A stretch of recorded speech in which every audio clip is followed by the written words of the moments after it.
अस्सलाम वालेकुम नाज़रीन, मां आहियां शुएब अली उमरानी ऐं तव्हां ॾिसी रहिया आहियो BR टाइम न्यूज़। सभ खां पहिरियां शामिल कंदासीं हीअ रिपोर्ट।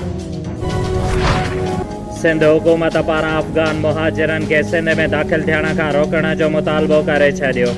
सूबाई वज़ीर इस्माइल राहू चयो आहे त हाणे सिंध कंहिंजो बि बार बर्दाश्त न कंदी। अफ़गान मुहाजिरनि लाइ फाटा, केपी ऐं पंजाब में कैंप लॻाया वञनि। वॾे अंग में अफ़गानी पाकिस्तान तरफ़ अची सघनि था। पंहिंजे बयान में इस्माइल राहू अफ़गाननि जे चुरपुर खे रोकण लाइ सरहद सील करण जो मुतालबो कंदे चयो त सिंध वधीक पनाहगीरनि खे बर्दाश्त नथी करे सघे। वफ़ाक़ी हुकूमत सूबनि में पाणी विर्छ वारे तकरार जो क़ानूनी हल कढण बदिरां मामिलो सियासी तरीक़े सां हल करण जी तजवीज़ ॾेई छॾी। नवाब यूसुफ टालपुर जी सदारत हेठि पाणी मामले बाबति क़ौमी असेंबलीअ जे स्टेयरिंग कमेटीअ जो इजलास सिंध जे सूबाई वज़ीर सुहेल अनवर सियाल ऐं पंजाब जे मोहसिन लेगारीअ जे वीडियो लिंक ज़रिए शिरकत। वफ़ाक़ी घरू वज़ीर शेख रशीद चयो आहे त लाहौर धमाके में भारती ॻुझी एजेंसी राह मुलविस आहे।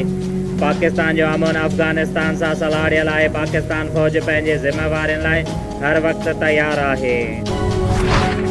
सीपेक अथॉरिटीअ जे चेयरमैन आसिम सलीम बाजवा चयो आहे त ग्वादर पोर्ट तार कारोबार सरगर्मियूं शुरू थी वियूं आहिनि। वज़ीर अज़म पोर्ट खे मुकमल तौरु फ़ाल करण में काफ़ी दिलचस्पी वठी रहियो आहे। ग्वादर में तक़रीब खे ख़िताब कंदे आसिम सलीम बाजवा चयो त पोर्ट सां गॾोगॾु शहर जी तरक़ीअ जो सफ़र बि शुरू थी वियो आहे। इस्लाम कोट में पुलिस दोदो भील जे क़त्ल ख़िलाफ़ धरण वाणी वेठल पुरअमन माण्हुनि ते चढ़ाई तशदुद ऐं गिरफ़्तारियुनि खां पोइ भील बिरादरीअ जे हिते 150 माण्हुनि मथां दहशतगर्दी एक्ट तहत केस दाख़िल करे छॾियो। खरकौल में पोरियत दोदो भील जे क़त्ल, मुज़ाहिरीन मथां तशदुद ऐं बेरिया टाउन जी वालार ख़िलाफ़ सिंध एक्शन कमेटीअ जो इस्लाम कोट में एहतजाजी मार्च। डॉक्टर कादर मक्सी ऐं ॿियनि जी अॻुवाणीअ में एहतजाज कयो वियो। डॉक्टर कादर मक्सीअ चयो त इंसाफ़ घुरण था माण्हुनि मथां तशदुद करे केस दाख़िल कया पिया वञनि। तशदुद ऐं गिरफ़्तारियुनि सां हुकुमराननि जी पत वाइकी थी वई आहे।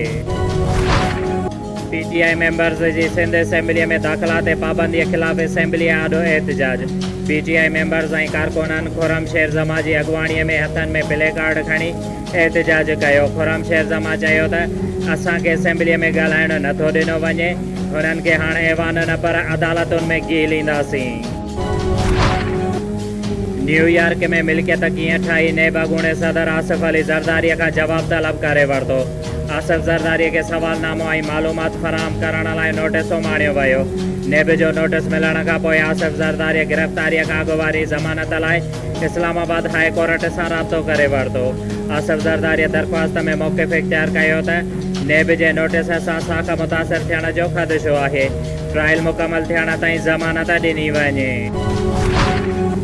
सिंध हाई कोर्ट पारां पीपल्स पार्टी अॻवान खुर्शीद शाह खे बिना सबूतनि जे 2 सालनि खां क़ैद में रखण ते नेब मथां कावड़ जो इज़हार।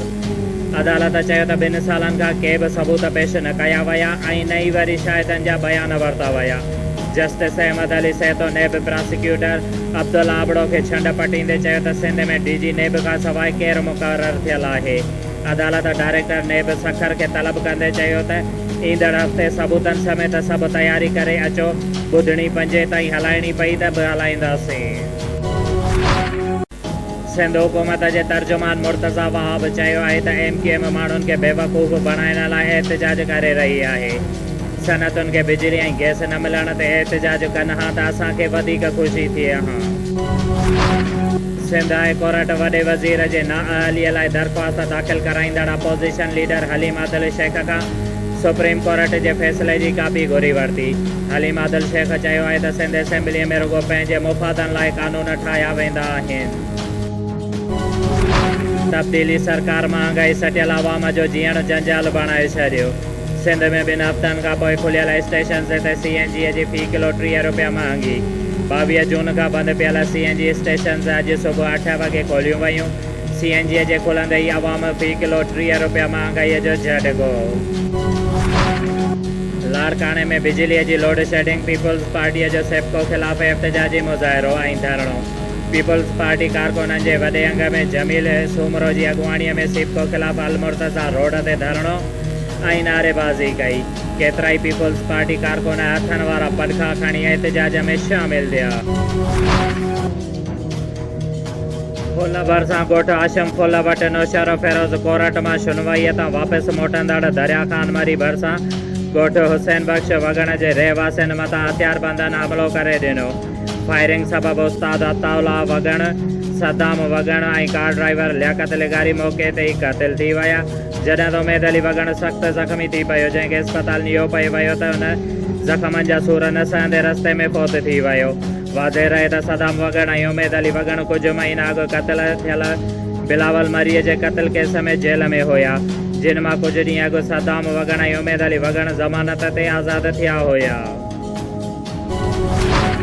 उन वक़्त जे आर्मी चीफ जनरल ज़िया पारां पाकिस्तान जे पहिरें चूंडियल वज़ीर अज़म क़ाइदे अवाम ज़ुल्फ़िकार अली भुट्टो जे हुकूमत जो तख़्तो ऊंधो करण जे ख़िलाफ़ एहतजाजी मुज़ाहिरो कयो, जंहिंजी अॻुवाणी पाकिस्तान पीपल्स पार्टी ज़िले नौशर फेरोज़ जे सदर फेरोज़ जमाली, ज़िले यूथ सदर गज़नफर राजपर ऐं ज़िले इंफॉर्मेशन सेक्रेटरी नादिर अली चांडियो, तालका सदर यूथ शाहज़ेब सेतो, गफ़ूर सईद, अहमद लंजार, कदीर विस्तड़ो, एहसान अली मेमण ऐं ॿियनि मुज़ाहिरे खे ख़िताब कंदे अॻुवाणनि चयो त मुल्क में अवाम जी बदकिस्मती आहे जो चूंडियल वज़ीर अज़म जी हुकूमत जो ख़ात्मो मार्शल जे निफ़ाज़ ज़रिए कयो वियो ऐं माण्हुनि वटि तौहीन कई वई। 5 जुलाई मुल्क जे तारीख़ी कारो ॾींहुं सम्झूं था ऐं असां मुतालबो करियूं था त जमहूरियत खे मज़बूत करे ऐं अमरीत फास्ट फौजनि खे रोकियो वञे।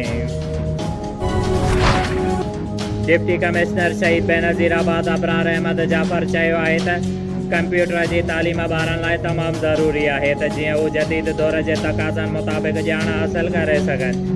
अहिड़नि ख़्यालनि जो इज़हार हुन अॼु government girls high school court road Nawabshah में कंप्यूटर लैब जो इफ़्तिताह करण खां पोइ उस्तादनि ऐं शागिर्दियाणियुनि सां ॻाल्हाईंदे कयो।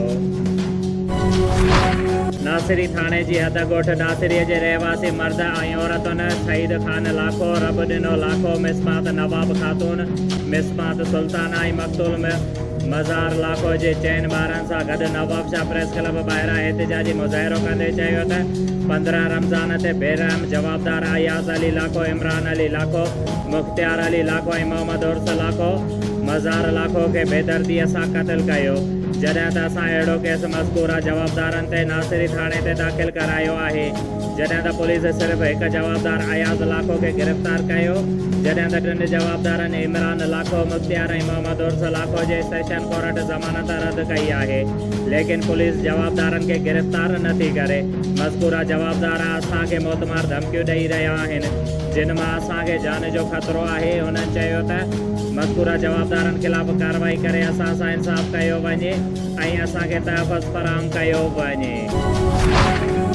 तालके सकरंड जे ॻोठ नथू कीरियो में नौजवान बादल ख़ान कीरियो पंहिंजे भाउ ख़ादिम हुसैन ऐं अज़ीज़ माजिद अली सां गॾु मुड़ुस बिला जवाज़ कातलाणो हमलो कंदड़ जवाबदार ख़िलाफ़ नवाबशाह प्रेस क्लब पहुची मीडिया ॾो एहतजाज कयो। मुबैना हमले में भॻल 2 माण्हुनि ते पटा चढ़ाए एहतजाज कंदड़ बादल कीरियो चयो त असांजे बिरादरीअ जे माण्हुनि अब्दुल रशीद कीरियो, वक़ार मुज़फ़र, ग़ुलाम सरवर कीरियो 19 जून ते मूंखे पंहिंजे उताक ते तलब कयो। मूं पारां इनकार करण ते मज़कूरा जवाबदारनि मूं ते कुहाड़ियुनि लोही सरियनि सां हमलो करे मूंखे मरणींग करे छॾियो आहे, जंहिं ते हुन इंसाफ़ जी घुर कई आहे। शिया उलमा काउंसिल पाकिस्तान नवाबशाह पारां योम शहादत हज़रत इमाम अली रज़ा अलैहिस्सलाम निहायत अक़ीदत ऐं एहतराम सां मल्हायो वियो। उन सिलसिले में इमाम बारगाह यादगार करबला में मजलिस अज़ा मुनक़िद कई वई। मजलिस अज़ा के मौला बख्श हालाई, डिवीज़नल सदर जवार मोहम्मद हुसैन चांडियो, मौलाना मुश्ताक हुसैन मरी, आसिफ हुसैन अल हुसैनी ऐं ॿियनि ख़िताब कयो। डॉक्टर जी गिफ़लत सबबि ॻोठ कासिम राव जो नौजवान अली अकबर लाखो फ़ौत थी वियो। वारसनि पारां लाश नवाबशाह प्रेस क्लब अॻियां रखे एहतजाज कयो। उन मौक़े ते मोहम्मद हाशिम लाखो, ग़ुलाम रसूल लाखो ऐं माशूक अली लाखो दाहींदे चयो त 5 ॾींहं अॻु असां मरीज़ सैयद मेडिकल सेंटर डॉक्टर इम्तियाज़ लांगा खे ॾेखारियो। डॉक्टर चयो हो त हिन जे पेट में पथरी ऐं ऑपरेशन थींदो। जॾहिं त नशो ॾींदड़ डॉक्टर सालिया कासकेली डॉक्टर इम्तियाज़ लांगा ऑपरेशन कयो ग़लति ऑपरेशन करण जे करे असांजो नौजवान अली अकबर फौत थी वियो आहे। उन्हनि चयो त अहिड़नि डॉक्टरनि ख़िलाफ़ कानूनी कार्रवाई करे इंसाफ़ कयो वञे। थानवी ऐं आला सानवी तालीमी बोर्ड शहीद बेनज़ीराबाद जे चेयरमैन बोर्ड जे टीमुनि सां गॾिजी अॼु 10हीं जमायत जे इम्तिहान जो जाइज़ो वठण लाइ Islamia high school, municipal high school, HM Khawaja high school, Bakhtawar girls cadet college Nawabshah समेत ज़िले जे मुख़्तलिफ़ इम्तिहानी मर्कज़नि जो दौरो करे कापीअ जे रोकथाम लाइ खयल क़दमनि ऐं कोरोना खां बचाव जे SOPs ते अमल दरामद जो जाइज़ो वरितो। उन मौक़े ते चेयरमैन तालीमी बोर्ड चयो त अॼु 10हीं जमायत जो पेपर वरितो पियो वञे। उन लाइ बोर्ड पारां समूरा इंतज़ाम मुकमल कया विया आहिनि। हुन चयो त समूरनि इम्तिहानी मर्कज़नि जे एक्सटर्नल खे हिदायत कई वई आहे त हर कापीअ जे रोकथाम लाइ पंहिंजा समूरा वसीला क़दम आणनि। CIA पुलिस जो खुफ़िया इतला ते कोयटा खां मीरपुर ख़ासि वेंदड़ कार खे रोके तलाशीअ दौरान कार मां 1400 पैकेट आदाम गुटखा बरामद कया ऐं जवाबदार नदीम बिरोई ऐं रहीम खे गिरफ़्तार करे वरितो। जंहिंखां ASP प्रेस कॉन्फ्रेंस कंदे चयो त असांखे DIG जे तरफ़ां अहकाम जारी थियल आहे त नवाबशाह में विकिरो कंदड़ मनशियात फ़रोशनि खे गिरफ़्तार करे मनशियात जो ख़ात्मो कंदासीं। जॾहिं त अॼु CIA इंचार्ज खुफ़िया इतला दौड़ रोड हिकु कार खे तलाशी वरिती त गाॾीअ में वॾे मिक़दार में मनशियात बरामद कई वई, जंहिं में 2 जवाबदारनि खे पिणु गिरफ़्तार कयो वियो आहे।